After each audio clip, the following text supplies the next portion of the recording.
Welcome back to Real Geek Media. I am Hayden Stoll. He is Christopher Michael Blake. It is July 5th, 2024. Today we are here to talk about Speed. And this movie came out in 1994, directed by Jan de Bont. Were you familiar with Jan de Bont's kind of resume up until this point, or was he just kind of an unknown director that you recall? I still don't know who he is. I know who Graham Yost is more than. Okay. Let me give you a quick little run through on Jan de Bont. Kind of cut his teeth as a cinematographer in the 70s through the 80s and 90s. Some notables: cinematographer for Cujo, All the Right Moves, Jewel of the Nile, Ruthless People, Die Hard, Black Rain, Hunt for Red October, Flatliners, Lethal Weapon 3, Basic Instinct, and then, his debut film as a director was Speed. He followed that up with Twister, so he had a nice 1-2 punch to start his directing career. But then it just kind of, The Haunting might have been the only other notable film that he directed. Just kind of some obscure movies. So here we are. We have Speed, Jan de Bont. You mentioned Graham Yost. How are you familiar with Graham Yost? It looks like he's done a lot of. He did what? Now you're gonna put me on the spot. Let me pull up his thing.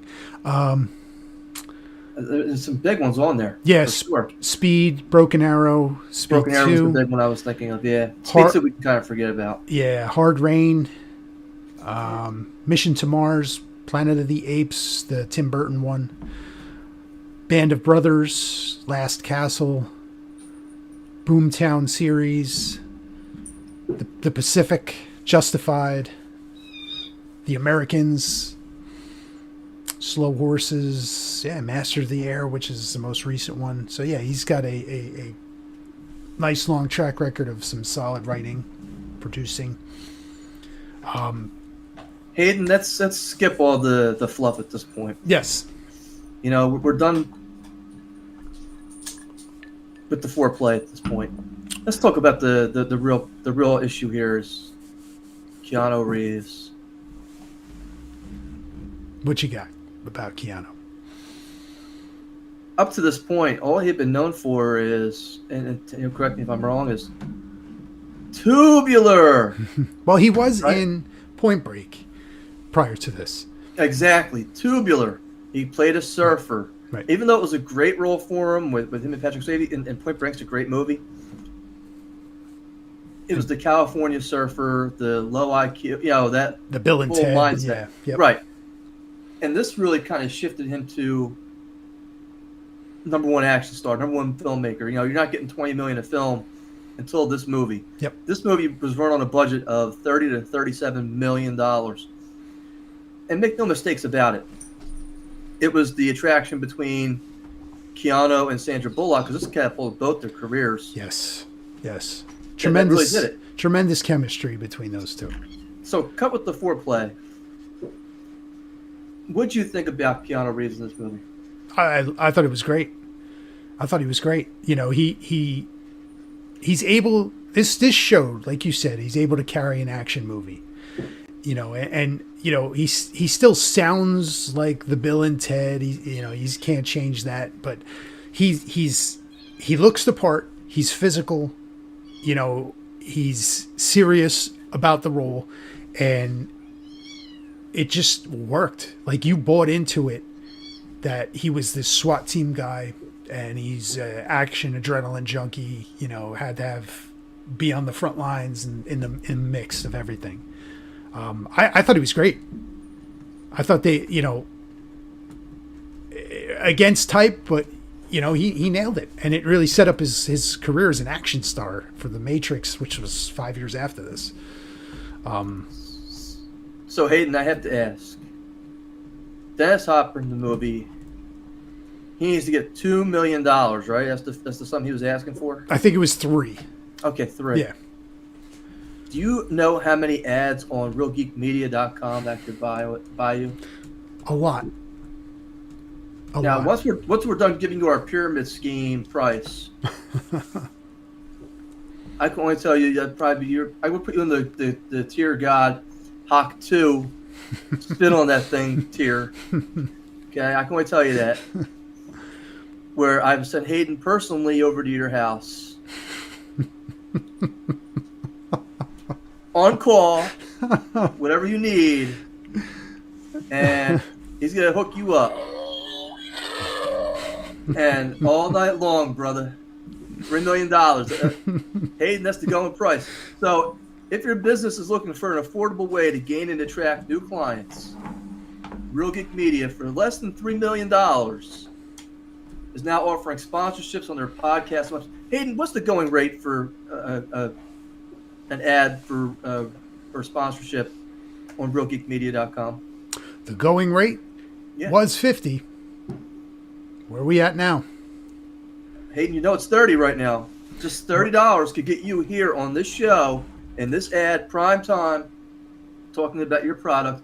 Just visit realgeekmedia.com. Click on the links for sponsor us, advertise for us, or donate here to get started. Again, that's www.reelgeekmedia.com, realgeekmedia.com, to go ahead and forward the sponsorship. And by the way, Hayden, only poor people are crazy. I'm not crazy. I'm eccentric. But from the author of the horror novel Pray for Dawn and the science fiction thriller Pyramid of the Parasite comes the mystery novel The Cape May Murders. 5 days before Halloween, retired Chief of Police Browning has 2 different mysteries to solve. The first, the reappearance of a woman missing for 25 years who has amnesia, and the second is a killer dressed as the Grim Reaper killer, knocking off Cape May stakeholders. Can Chief Browning figure out how these mysteries are related before becoming the next victim? The Cape May Murders is available on Amazon, BarnesNobles.com, and at www.ChristopherMichaelBlake.com. Hayden, did you see this movie in the movie theater? I did. I saw. What was your instant reaction? Oh man, I was like, this was the coolest thing I've ever seen. I had gone with a group of my friends. It was like a Friday night. We would usually go to the movies, and we went to see this. You know, it was awesome, so good, loved it. And we were all talking about it for like weeks after. You know, we thought it was cool concept. I also saw it in the theater, 1994, with my brother, who I don't get along with, and we both walked out and like, that was a pretty cool movie. It was really great. It was really well done. Didn't expect it. Yeah. Totally didn't expect it. Oh, yeah. It was definitely like out of left field. Like, wow, this was great. And it made, you had mentioned the budget. It made $350 million on that $30 to $35 million budget, which is massive. So I have a question for you then. Yeah. You 10x'd your profit on this movie as a movie studio, right? And the best you can do is put them on a boat, and you can't even bring back Keanu. Yeah, it was rough. You should have backed up the Brinks truck to his house and been like, yo, bro, look, we're not making this movie without you. Yeah. And don't get me wrong, Jason Patrick's a great actor. I love most of his stuff. Yeah. And Willem Dafoe is a bad guy. You can't. You almost think you can't go wrong with that nowadays. Yeah. But the boat. At what point do you kind of pause? I mean, they should have probably gone. What was the one with Steven Seagal, Under Siege 2 on the train? On the train. Yeah. That would have been better. That would have been definitely better. You know, we got to go through this dark territory. Okay, I can buy that. Yes. Just switch Steven Seagal and Keanu in that movie, and switch them out. Sandra Bullock in there. Yeah, that would have been it. That would have definitely been a better movie. That cruise ship thing was just not working. And you mentioned Jason Patrick. He was fine. Just that movie just didn't work as a whole, right? You can't fill Keanu's shoes And if you're going to do it, it can't be Jason Patric, right? Nothing against him. I like Jason Patric too. But the cast of this movie, Alan Ruck, great actor. I love him. Yes, and he was also in 1996 Twister, also from Jan de Bont. Was he? Yes, he was I don't remember him in that movie. He was in the tornado chasing crew. He was one of the crew members. The one actor that I love in this movie is Joe Morton as Lieutenant Mac. I thought he was awesome in this role, and I people know him as Miles Dyson from Terminator 2, or he was in Justice League as Cyborg's dad, but he's great. He's great as the lieutenant. I love him in this. And those characters get their little moments to shine a little bit. They're developed characters. I think that's with this movie and with Twister, all those little side characters have personalities. They all kind of have traits, and they're thought out. And I think that's whether that be Graham Yost or Jan de Bont bringing it out by filming. I'm not sure, but that's something you see in this movie. It's something you see in Twister. Look, you forgot about the biggest side character in the entire movie. No, I'm a little sad you neglected him. Jeff and that's Daniels. Glenn Plummer. Oh, well, he's got a tiny role in Maurice it. Yes. the Toon Man in the car. Yes. He's on his way, because it's a giant Easter egg, by the way, if you weren't aware of this. It's related. Because in that car, driving down the expressway, he's actually on his way to go fuck Elizabeth Berkley from Showgirls. Yes, I don't know if you're aware of that or not. Was this movie before Showgirls? Oh, yeah. Oh, yeah. Oh, yeah. So then how is that an Easter egg? If this was before... It was conceptualized, believe me. It was conceptualized. He was going to Bayside High, believe me. He was going to pick her up there. And then he was good. Then she was good telling me he was on her period. Oh God! Oh, listen, that movie, we could do a whole 2-part series on that thing. That movie was a train wreck. Don't threaten me. Oh my God! But yeah, you're right. Glenn Plummer. You have Jeff Daniels as the partner. Harry does a great job, by the way. He was great. You have very good actors in this. They do great with what they have. And Dennis Hopper steals the show as the bad guy. I'm a madman. I'm a madman. It's great. Pop quiz, Hotshot. You got a bus going 50 with a bomb aboard. What do you do? What do you do? With his deformed hand. Yeah, it's a good movie, dude. And we start off right into the action. You got Dennis Hopper up to no good. The elevator scene. And the elevator scene is great. It's great, and you feel the tension. You feel the characters that are in the elevator, the fear, and like what's going on. And they banter. That crane episode, when the crane pops out and it's just hanging there. It probably didn't cost them much to be able to do that, because I doubt it's a real scene. Right.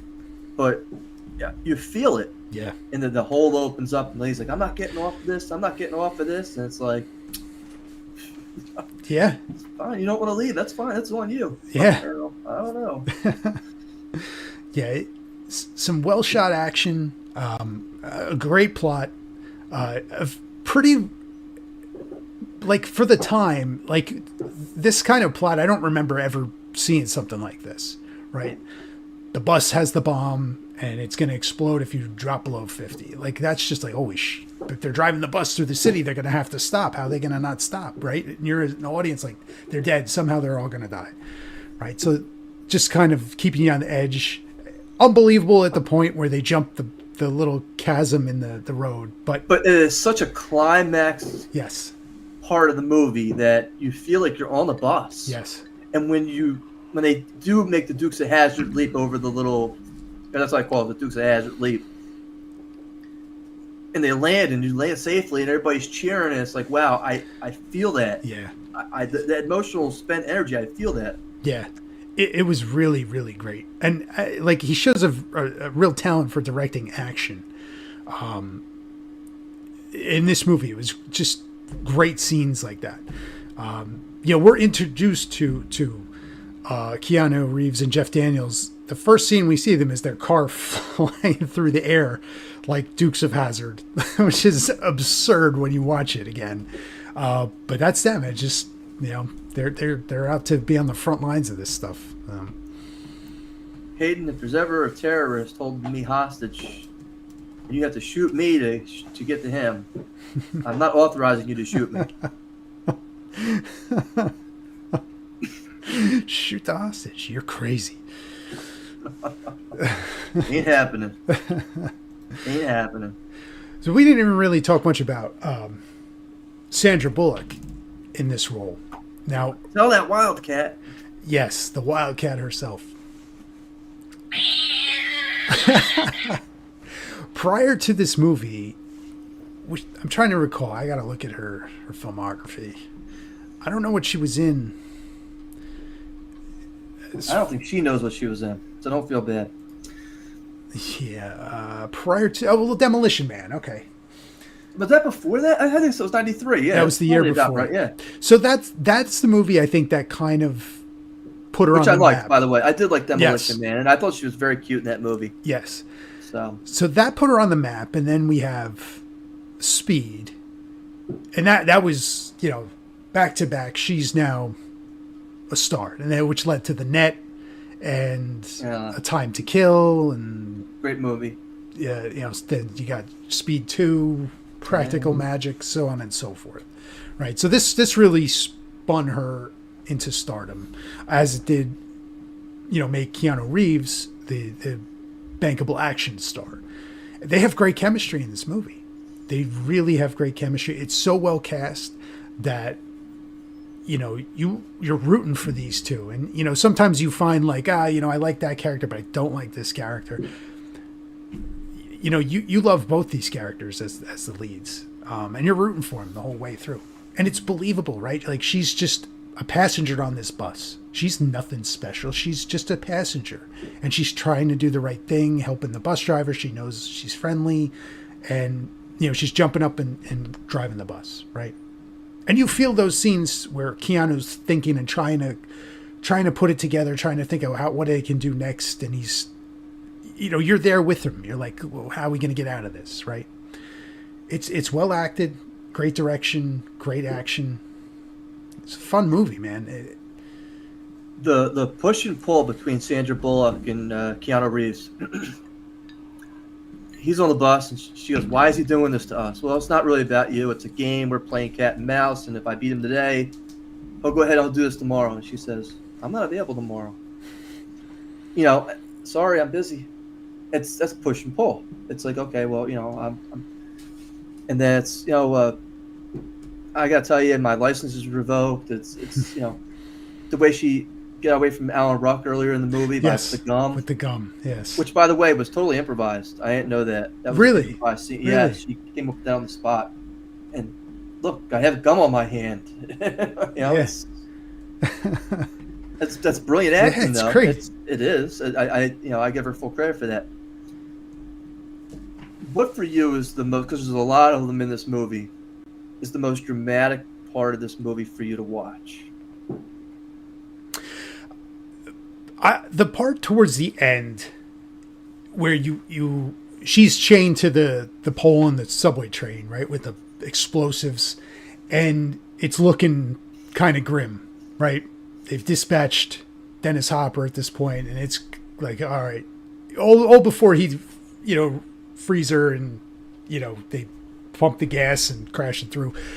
You're kind of like, well, maybe they're not going to get out of this, right? It's okay. This is it for these two, But there's a couple scenes similar to that throughout this, right? Like there's the stakes are so high, and we don't know what's going to happen.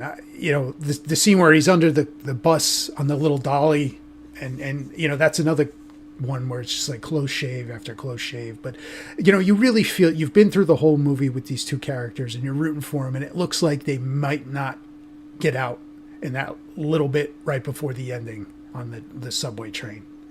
And I thought they did a great job, right? Like you really feel what they've been through at that point. So I have two observations about that final scene on the subway train.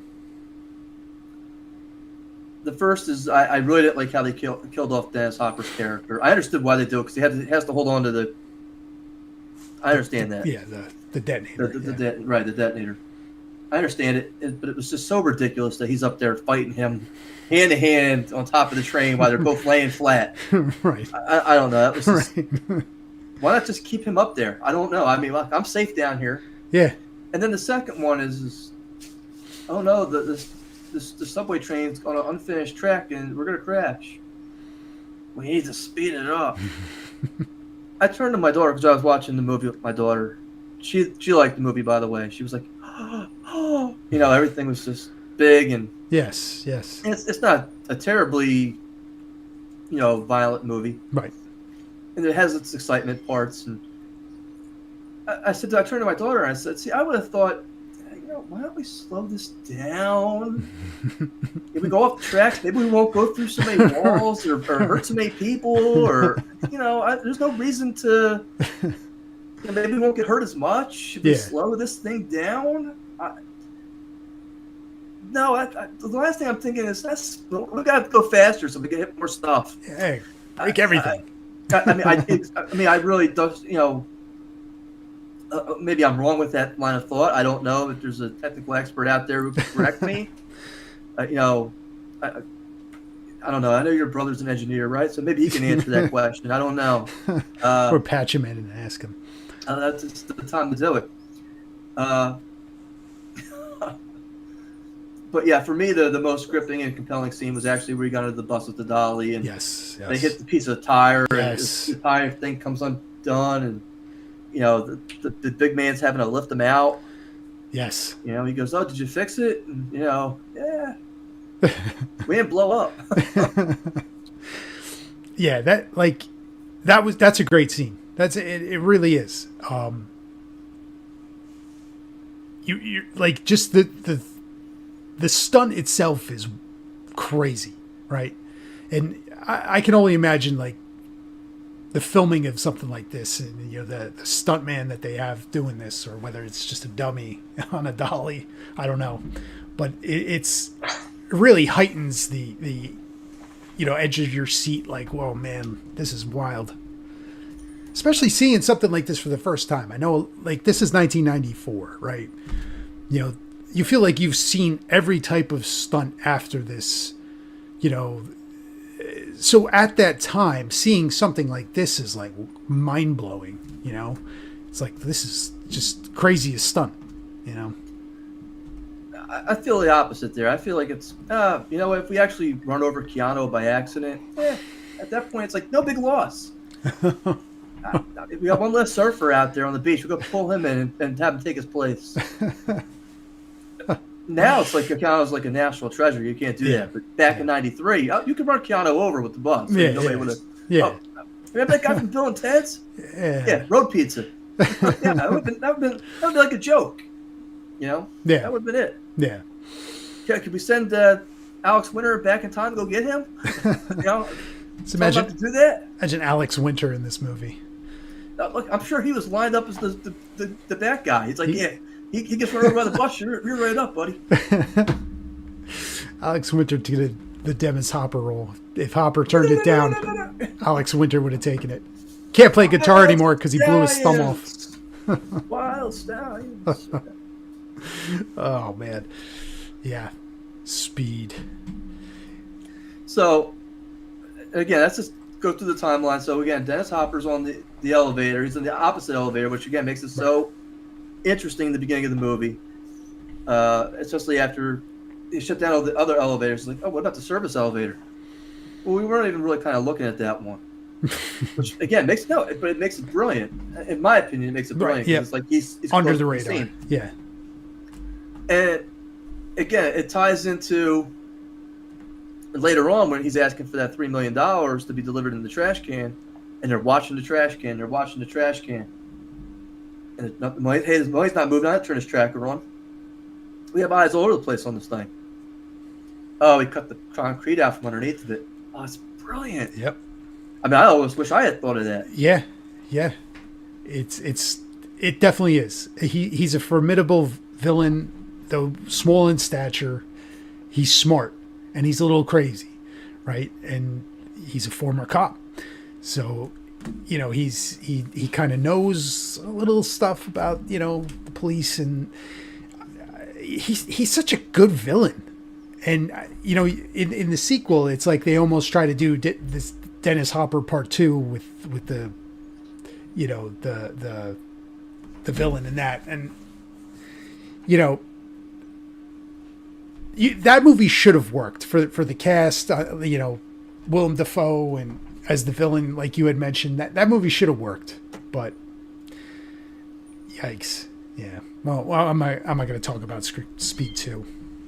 But the whims of a madman. The whims of a madman. The whim of a madman.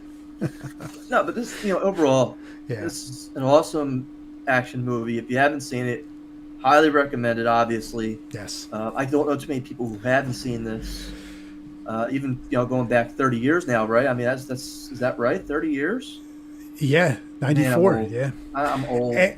It's a good movie and I'm glad you showed it to your daughter. It's a good movie to bring the younger generation into seeing, because a lot of what I get in my house is, oh, that's from 1994, and I'm like, just watch it, because it's when we didn't have CGI. Go ahead.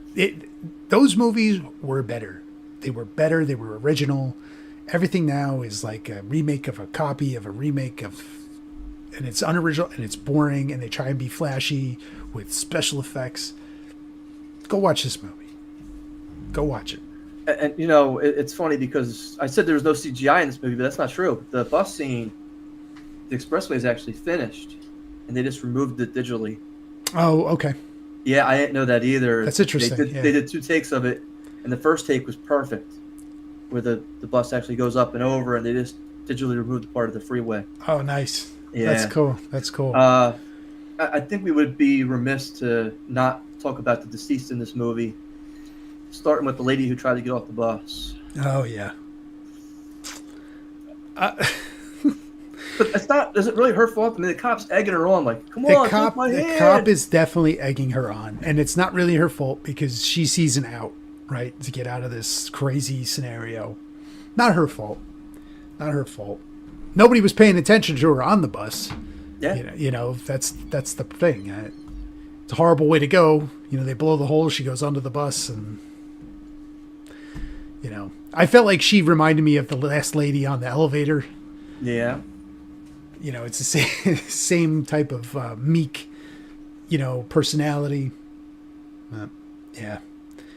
It was sad when Jeff Daniels died, too. Now, I have to ask you a question. Was this before or after Dumb and Dumber? I feel like it was after. Ooh, good question. I will tell you in 1 second. Let's see. They were out the same year. Both in 94. Both in 94. Because he took such a risk with Dumb and Dumber at the time. His agent was telling him not to do it. Now, don't do this movie. It's going to ruin your career if it doesn't pan out. He took the gamble. Yeah. And I'm going to tell you, Jeff Daniels is in one of my favorite movies, which is Gettysburg. Yeah, the year before, 93. Yeah, and totally underappreciated role. But he carries the movie. It's this great cast, by the way. If you haven't seen Gettysburg, yes, definitely check it out. Don't get me wrong; it's 3.5 hours, but I mean, Tom Berenger it's worth it.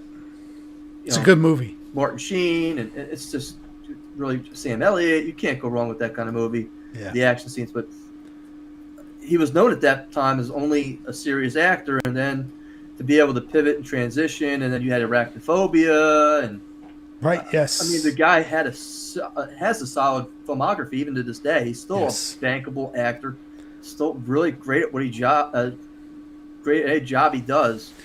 I'd put him almost up there with Willem Dafoe. Oh yeah, his brilliance. I mean, but because he could do any of it. He could do comedy, he could do drama, he could do action. I think he'd be a great bad guy too. Oh yeah. Well, he was in Looper. He was the villain in that. Was he? For like a little bit.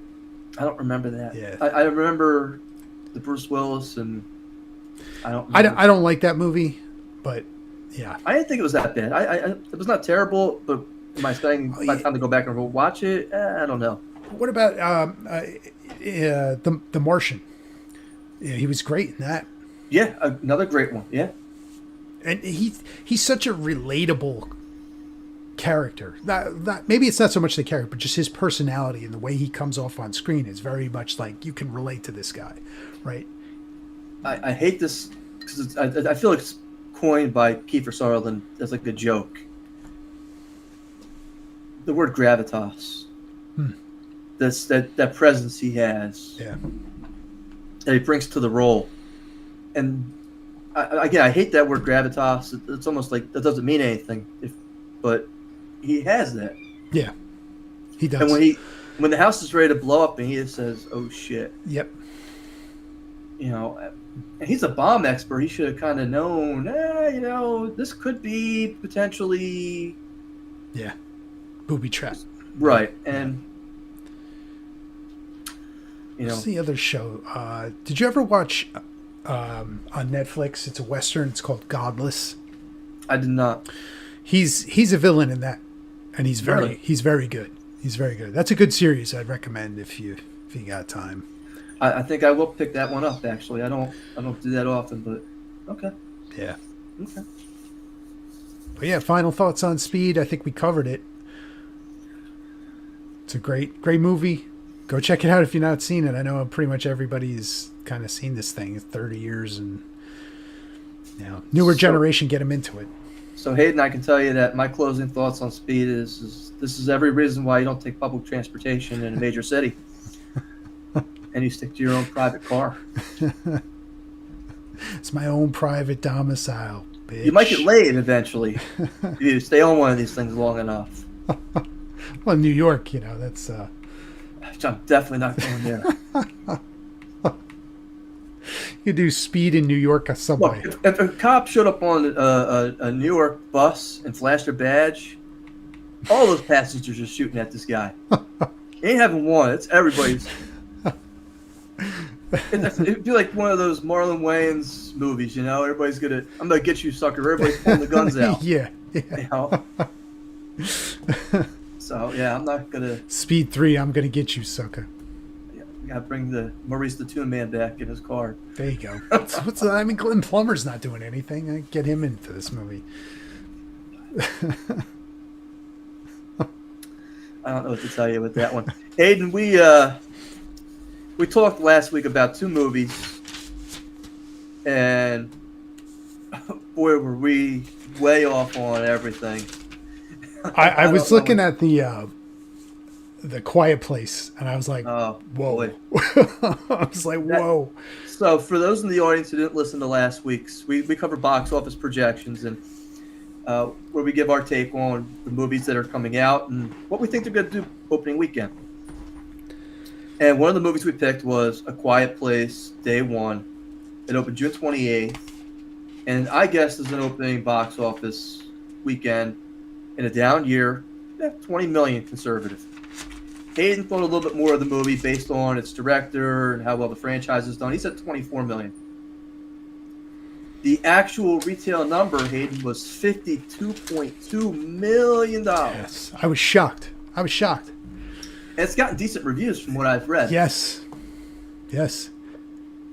Still am not anxious to go out and run out and go see this. I'd rather go see Maxine. I'm waiting on that one. Though I do say, I think it says something about this franchise. People are into this franchise. That surprises me. But, this is a prequel, right? And we were talking about it last week, that there is a sequel, Quiet Place 3, in the works. So, I mean, off the heels of this, I got to think that movie's going to do well, too. John Krasinski's laughing his way all the way to the bank. Yes, sir. He can put all the staplers in Jell-O he wants. The second movie, Hayden, we looked at was the Russell Crowe movie, The Exorcism. Ooh, spooky. And Hayden, you guessed $12 million.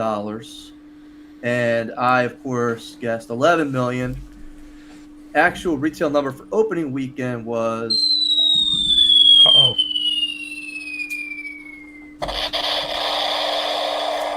$2.4 million. That's bad. Talk about end of spectrum. Yeah, that's wild. Now, that was wide release. That was over 350 theaters nationwide. I think it was 353 opening weekend. So it wasn't like this was, hidden away, like you had to go travel to go see this thing. It was pretty well wide release. Yeah. That's a pretty bad bomb right there. Look, especially after how well the Russell Crowe flick did on Netflix. Yeah, The Pope's Exorcist. Yeah, that was pretty good. I mean, it was good. Yeah. Yeah. So this, and we talked about it, that they may be trying to capitalize off of Russell Crowe in an exorcism movie, trying to catch some bank on it. But wow, that's pretty bad. $2 million. I didn't see many trailers for the movie. I don't think a lot of people even knew it was kind of coming out. Yeah, marketing. And then the trailer I did see didn't appeal to me. I mean, it wasn't something I was like, oh, I have to go see that. Yeah. And it was Russell Crowe as the guy possessed. Like, I don't know. You want to see this guy act. I feel like that's not much there. I'd rather see him when he was tanked up in the hotel room, throwing the telephone out the window and beating up the bellboy. Allegedly. Before the NDAs came out. The nice guys. There you go. Hayden, the three movies we're going to review this week. Did you see the Kevin Costner movie, by the way? I did. I saw Horizon. How was it? I enjoyed it. Okay. I enjoyed it, but I'm going to say this about it. It's 3 hours. It did not feel like 3 hours. It felt shorter than that to me. So it's a very grand, it's a very epic, more of a classical type of movie. It didn't do well at the box office, and there's something to be said about Kevin Costner doing like a passion project. It's a very well shot, it's a very well directed, very well acted movie. Some good action, a lot of nice set pieces, but what it essentially does is set the board for the future installments. You kind of have a feel for who these characters are, and it puts them kind of all on like a converging path, before it ends. I enjoyed it, man. Like, if I had time, I'd go see it again. I enjoyed it. Wow, okay. It's one of those things where, people are very quick to bash on Costner, but man, this is a really well-made movie, and it's a very classical type of film. There's romance, there's heartbreak, there's action, there's death, love. It's got everything in that little period of time of westward kind of expansion. And if you got the time, and if you're into seeing like a classic type film, then this is for you. But it's not going to appeal to like your general audience, I don't think. Hayden, the three movies we're going to talk about today. The first is already out. It opened on July 4th. Despicable Me 4. Oh, man. I didn't realize that already came out. Oh, look, me and me both. Holy cow. So that came out 4th of July. That's got the extra holiday weekend padded in. Oh, boy, that's going to do bank. That's going to be up there. Give me the number. Or if you want, I'll go first. I don't have a problem. I'm going to go...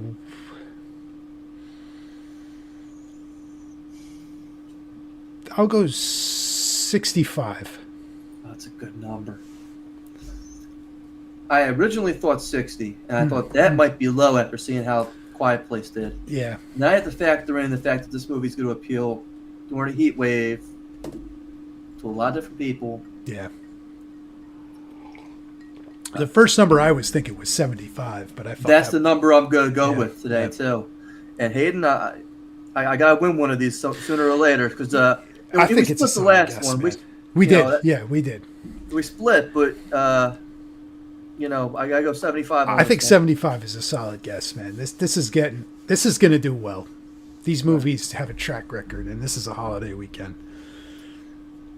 The second movie we're going to discuss today is Maxine, the Ty West movie. It's the third installment. You didn't like X so much, from what I've gathered off of Instagram. I'll say this. about. I had posted something in response to an X article where they said Psycho or Maxine, which do you prefer? And I said Psycho. And Psycho is the better movie. It's a classic horror movie. Now, No argument. Not to say anything. I'll say this about X. It's a very generic movie.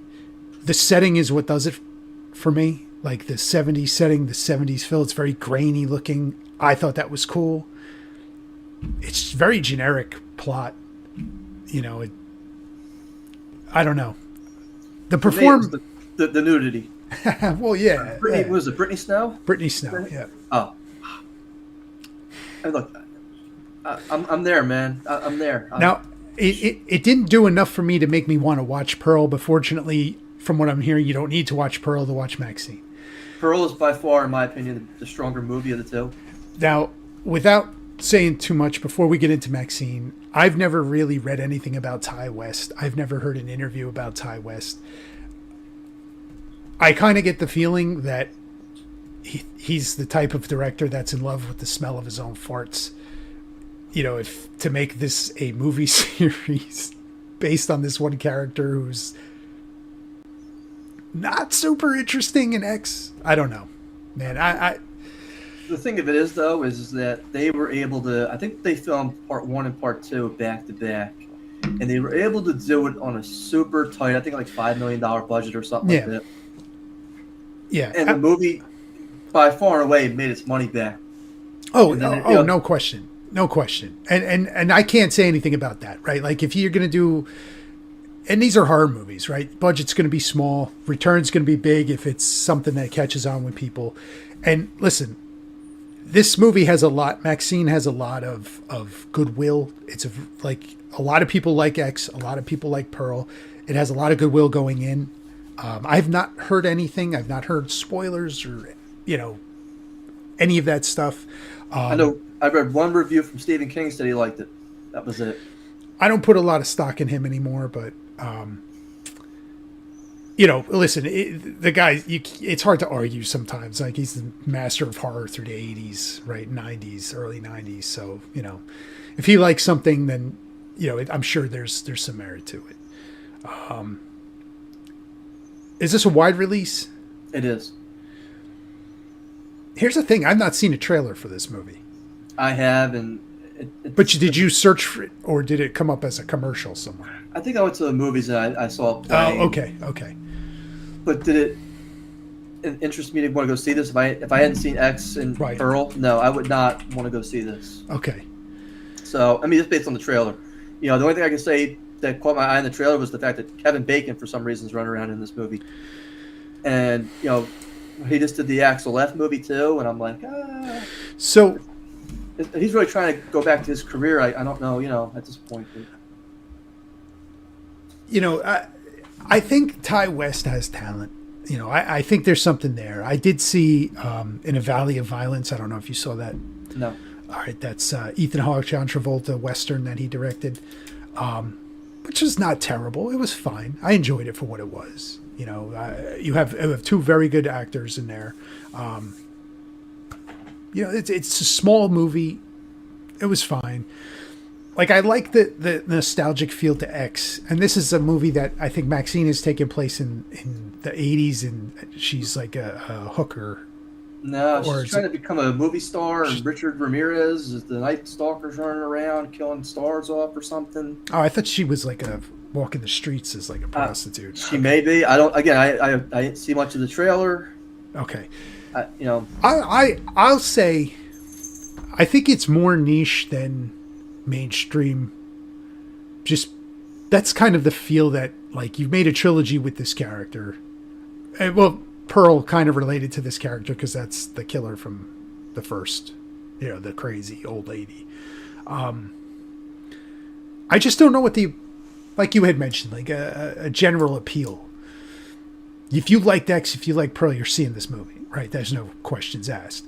And I'm going to go see Maxine. This is the one of the movies over the summer that I had checked off on my boxes. I wanted to see this movie. Yeah, so Exorcism bombed. But Strangers did better than expected. It's hard. This is a tough one. This is. I'll A give tough you my one. number if you want, Hayden. I'll throw the first number out, and you can go higher or lower Let, based on what I do. let me give you. I'm going to give you 7.5. Wow. So I must say that that's low. And if we were on Prices Right, I would say 7.6. Just to what make sure I got it, but I don't have to do that. I'm gonna say 11 million. Okay. I don't think this is breaking the bank by any stretch of the imagination, but this is for people who went to go see hardcore horror movies. Are gonna go see this movie. Not your typical PG-13 where there's no sex. Right. You're gonna see like what was the horror movie we recently saw? Violent Nature. A Violent Nature. This is who's gonna go see that movie. This is who that's gonna appeal to. Sure. I don't disagree. I have just this thing that I don't know. I don't know. Like for me, was X strong enough to spawn 2 sequels? No. I'm gonna tell you now. Check out Pearl. I'd see that movie. It doesn't even look that interesting because that old lady was like. No, Hayden, I'm telling you. The end credits will stick with you for the rest of your life. Oh yeah. Yeah. I'm not a huge fan of Mia Goth at all. But she does an amazing job in Pearl. I can't take that away from her. One, that the character is twisted up in the head. Yeah. There's a scene with the scarecrow. I'm not gonna go into it. Right. I don't have to go into it. I'm just telling you. You'd be like, I can't believe Christopher's having me watch this garbage. But it's entertaining. No, but it's entertaining. And I'm telling you, the end credit, the last 5 minutes of the movie, you're gonna be like, it's gonna turn off now, right? No. And she holds it for. I'm not telling you what happened, but she holds this for 5 minutes straight. And you could tell that she's just unhinged. Yeah. And I'm just check out Pearl. I promise you won't be disappointed. You won't be walking out saying, "I can't believe how bored I am in this movie." What are your thoughts on kind of artsy horror movies? And I'll give you an example of what I'm thinking right now is like Robert Eggers, like the Nosferatu, like The Witch, and what was the other one? Midsummer by Ari Aster. Okay. What are your thoughts on movies like that? Because I almost feel like Ty West kind of is almost in this. Not even close. But it's the pretension, No, like it says a Ty West film. Like, no, come on, man. Not even close. Not even close, sir. So we're going to cover this in 2 weeks. For those of you in the audience who don't know, in 2 weeks from time, we're going to have director Tom Ryan on and producer Todd Staruk, and we're going to be talking their films, Theater of Terror and A Return to Theater of Terror. And the first thing I'm going to do is congratulate them and say thank you for making these movies because they're art. And whether anybody wants to sit there and say that they're art or not, that's the interpretation of the person who's viewing it. You can like it or dislike it. And not all art's going to make money. And sometimes it's more about the passion and the effort that you put into the final product. And people don't realize that it takes a lot of effort to put yourself out, put yourself forward, and be able to say, this is the best product I could do with it. With not having a lot of money, with making it, doing what I can with it. Yeah. It could be bigger box office, but you start to see the little things in these films that the directors take the time to do. Yeah. And I get back to your question about The Witch and Midsommar. I haven't seen Nosferatu. That's coming out, right? That's coming out this year. Yeah, okay. You just ruined that movie for me because I hated Midsommar. I almost wanted my 2.5 hours of my life back. That's a different director. Yeah. The Witch was... I almost wanted to... I'm not suicidal on any point, but if I had a gun and I put the gun in my mouth, I would have pulled the trigger. And the hype for this movie online was so great. I was like, I have to go out and rent this movie to find out what's going on with this movie. Yeah. And when I did, I almost felt like I was robbed. And I was looking for that $6 back in my back pocket. And I love the actress. We talk about her, Right, yeah. Anya Taylor Compton Anya, Smith, whatever her name is, right? Anya Taylor-Joy. Right. And I like her as an actress. I really do. If you haven't seen The Queen's Gambit, check it out. It's on Netflix. She does a great job. Uh, so I really don't have a problem with her either. But man, The Witch was so bad, and I'm sitting there watching this, and I'm like, it's such a different vibe and feel from when an evil lurks. Right. Mm-hmm. If you've seen that movie, if you haven't seen the movie, it's an Argentinian movie. It's subtitled, but man, that was one of your top movies of last year, right? Oh, the top horror movie I've seen ever. If you believe me, it's gonna be on the review list for next year, so I'll make sure you're watching it. But don't worry about that. We'll get to that next year. No, it's not like I just fallen over every horror movie that's out there. You gotta give me something to hold on to. In Midsommar and The Witch, I just felt like nothing's going on. They're boring. Yeah, they're very boring. The best I can give you a comparison to would be what's the one where they're lost in the woods? The Blair Witch. Blair Witch is similar. Yeah. Look, I understand what they did. They made a horror movie for $80,000 or whatever it was. They put a guy in a corner, and they pan the camera around, and they give you a bunch of folklore. And they did a great job marketing it. Yeah. At the dawn of the internet, when the internet first came out, they put this thing online, and they hyped it up. People thought it was real. Yeah. But not a lot happened in the movie. Right. Yep. And that's okay. As long as you understand that, that's okay. Midsommar, it's 2.5 hours long, and I'm sitting there. Yeah. And don't get me wrong, it has some decent scenes in there, like when the guy falls off the cliff, and when the guy's dressed like the furry having sex, and then they light him on fire. Okay, but to sit there and wait for 2.5 hours for that, I was just kind of like even the ending of that movie was not. It was not enough for me to be like, yeah, that was good. Like as odd as that movie, the end of that was, it's just like, what is this?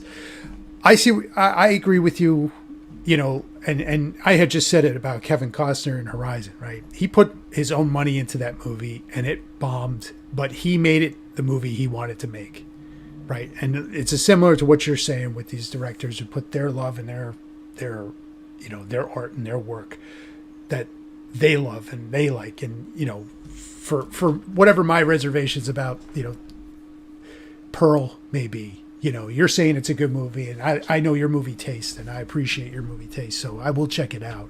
And Maxine, we'll see what it does. I mean, neither one of those other two movies grossed very much, so it's hard to kind of gauge. This one has a more A-list cast. Like you had mentioned. I don't think they needed it. I really don't think they needed to do an A-list cast. I think people volunteered to do it after seeing the last two movies and how well they did. Yeah, isn't Giancarlo Esposito in this thing? Look, if he's as much in it as he was in Abigail, you'll blink and you'll miss him. Yeah, in and out. I feel like he's in everything. Look, I just found out the other day he was in Unusual Suspects. Yeah, he was the one. The detective. The Fed guy. Yeah. Yeah. Yeah. They mentioned Kaiser Soze yet? Yeah.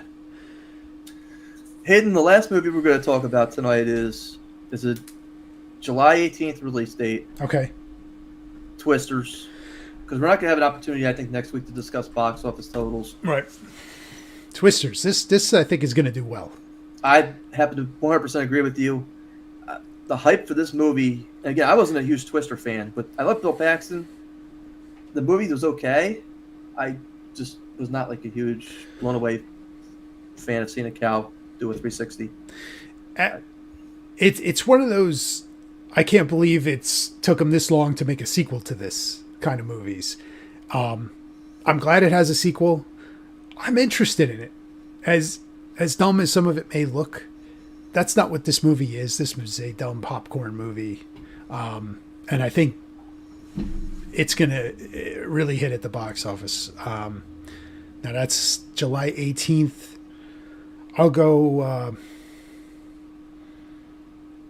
going to go 55. Man, I think you and me are on the same page tonight. Hayden, I know my 7-year-old is adamant about seeing this movie, and she's just scared of her own shadow. And my wife is actually going to go too, and she never goes to any movies. The last movie she saw was Top Gun. Oh, wow. Okay. So she doesn't go to the movies. She fooled me when we were dating. Uh, Huh. yeah, but has promised us that she will go see Twisters with us. I gotta go. I hate to do this to you. 56. 56. I gotta go 56. That's fair. That's fair. Yeah, I gotta go 56 for Twisters. I think it's gonna be a huge movie. Yeah. It's gonna be any good. It's another story. At least it looks interesting. What it's doing right is it has what's his name, Glenn Powell, who's kind of like the new, one of these new actors that Hollywood is trying to push. We need them, by the way. We need them, by the way, because we're getting Netflixed out at this point. He was in Top Gun. Right. He was in that movie with Sydney Sweeney, that romantic comedy earlier that did really well. He was in, I don't know if you've seen it on Netflix. It's called Hitman, directed by Richard Linklater. I've not seen it, but that has been a very popular movie on Netflix in their top 10 for a while. He's one of these new faces that you're going to start seeing, and I think this is a good role for him to be in a movie like this. I think it's a good move, and I think it's going to do well. It looks action packed, and the CGI is now better for, like I just rewatched Twister with my family, and the CGI is very dated in that, and that's really the only way you can do some of that stuff. But in this movie and the big screen, it's probably going to look tremendous. So we'll see. Hayden, I have a couple things to just kind of close out for tonight. I already mentioned July 18th, we're going to be having a big interview with director Tom Ryan, director of Theater of Terror, Return to Theater of Terror, and producer Todd Staruk. And he also does the hosts the website horrornerd.net. Two fascinating people in the world of horror. I encourage everybody out in the audience to tune in for that. Check it out. Personally, I got some big news on my end. I think I texted it to you. August 8th is the Indiegogo campaign for the script that I wrote, Crimson Harvest. It's Crimson with a Z. If you ever wanted to be in a movie, if you wanted to take the time to be a producer or have any kind of a part, I'd strongly encourage you to go to Indiegogo.com and look up Crimson with a Z, Harvest, and go ahead and help bankroll this. Again, we were just talking about passion projects and trying to make excellent films. This is going to be one of those films, I think. Again, this is huge for me. It's the first time that I'm going to be writing a movie, so I'm very excited about it. Hopefully it actually takes off and does well. Not that I'm seeing any back end, and I don't want to, but this is something that it's like one of those notches that you hit on the belt on your bucket list, which we're going to be talking about soon. Next is I will be August 4th through the 6th at Monster Mania in Cherry Hill, signing my books, The Cape May Murders, Pyramid of the Parasite, Pray for Dawn. They just announced this week that Anthony Starr is going to be there. Nice. He's, for those of you who don't know, was in Homelander. He's Homelander in The Boys. I've never seen the show. My frame of reference for him is Sheriff Lucas Bell on Banshee. Did you watch Banshee? I've seen Banshee, yes. You don't sound impressed with it. No, it was good. It was good. That was the thing. Yeah, I know. Oh, come on. Listen, that show came out at the same time like True Blood was going too on HBO, so it was kind of like I was watching more True Blood than Banshee. But look, the sex in Banshee and the chicks blew away True Blood, because by that time it was like True Blood was it was kind of terrible. It was train wreck. But yeah, every time, I mean, people are getting killed left and right. They got the Amish, and come on, man, it was awesome. You got the gay hacker who's fucking people up. I mean, come on. But he's not going to be the only star there. He'll also have Robert Englund and Heather Lampkin are going to be there. William Shatner's going to be there. This is going to be a huge show. Mm-hmm. So if you are not already booked for August 4th through the 6th, encourage everybody to go to monstermania.com and buy your tickets, get your photo ops. Major celebrities are going to be there. Doug Bradley's going to be there, Pinhead himself, as well as Clive Barker. Nice. So again, that's a huge lineup. That is a big lineup. I can't look, and then I throw myself off. By the way, Christopher Michael Blake's going to be there. I had to pay to be there, but hey, look, we'll keep that between us. So again, big news. Yes, very good, very interesting, very cool.